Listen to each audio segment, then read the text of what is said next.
Hi everyone. ఈరోజు నేను మీకు ఫుల్ గ్రేవీ కాలీఫ్లవర్ పికిల్ ఎలా చేయాలో చూపిస్తాను. ట్రస్ట్ మీ, రిజల్ట్ సూపర్ టేస్టీగా ఉంటుంది. So let's start the recipe. First కాలీఫ్లవర్ని క్లీన్గా వాష్ చేసి మీడియం సైజ్ పీసెస్గా కట్ చేసుకోవాలి. నెక్స్ట్ ఒక ప్యాన్లో వాటర్ వేసి రోల్ బాయిల్ రావాలి. వాటర్ బాయిల్ అయ్యాక కాలీఫ్లవర్ పీసెస్ యాడ్ చేసుకొని హాట్ వాటర్లో 5 మినిట్స్ పాటు బాయిల్ అవనివ్వాలి.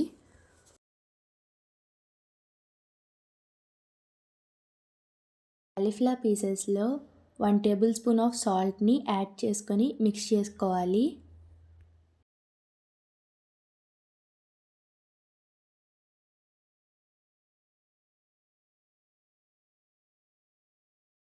కాలీఫ్లవర్ పీసెస్ 5 మినిట్స్ పాటు బాయిల్ అయ్యాక ఒక ప్లేట్లోకి ట్రాన్స్ఫర్ చేసుకొని కాలీఫ్లవర్ పీసెస్ని ఒక క్లాత్ మీద వేసి సన్లైట్లో లేక ఫ్యాన్ కింద కంప్లీట్లీ డ్రై అయ్యే వరకు పెట్టండి.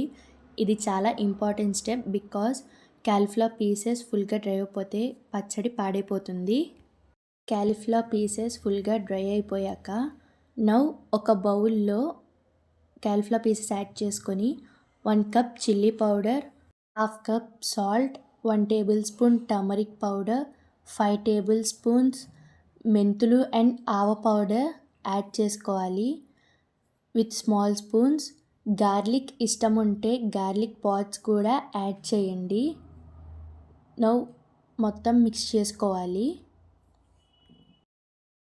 పికిల్లోకి తాలింపు వేసుకోవడానికి ఒక ప్యాన్ పెట్టుకొని పికిల్కి సరిపడా ఆయిల్ యాడ్ చేసుకొని తాలింపు దినుసులు యాడ్ చేయాలి. Dry chilli and curry leaves, ఇంగువ కూడా యాడ్ చేసుకొని పికిల్లోకి తాలింపు వేసుకోవాలి.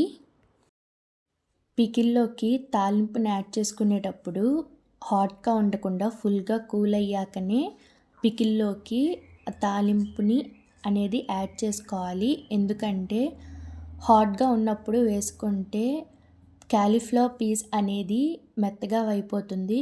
సో అందుకని యాడ్ చేసుకోకూడదు. లార్జ్ కాలీఫ్లవర్ తీసుకున్నాను కాబట్టి 7 లెమన్స్ ఆఫ్ జ్యూస్ని యాడ్ చేశాను. తాలింపు అండ్ లెమన్ జ్యూస్ యాడ్ చేసుకున్నాక మిక్స్ చేసుకొని ఒక ప్లాస్టిక్ కంటైనర్ కానీ గ్లాస్ జార్లో కానీ పికిల్ని వేసి స్టోర్ చేసుకోండి. నెక్స్ట్ డే మార్నింగ్ మీ పర్ఫెక్ట్ కాలీఫ్లవర్ పికిల్ రెడీ. ఈ మెథడ్ ఫాలో అయితే పికిల్ చాలా టేస్టీగా వస్తుంది. మీకు ఇంకేమన్నా రెసిపీస్ కావాలి అంటే కామెంట్ సెక్షన్లో కామెంట్ చేసి చెప్పండి. I will definitely try to do them. Thanks for watching.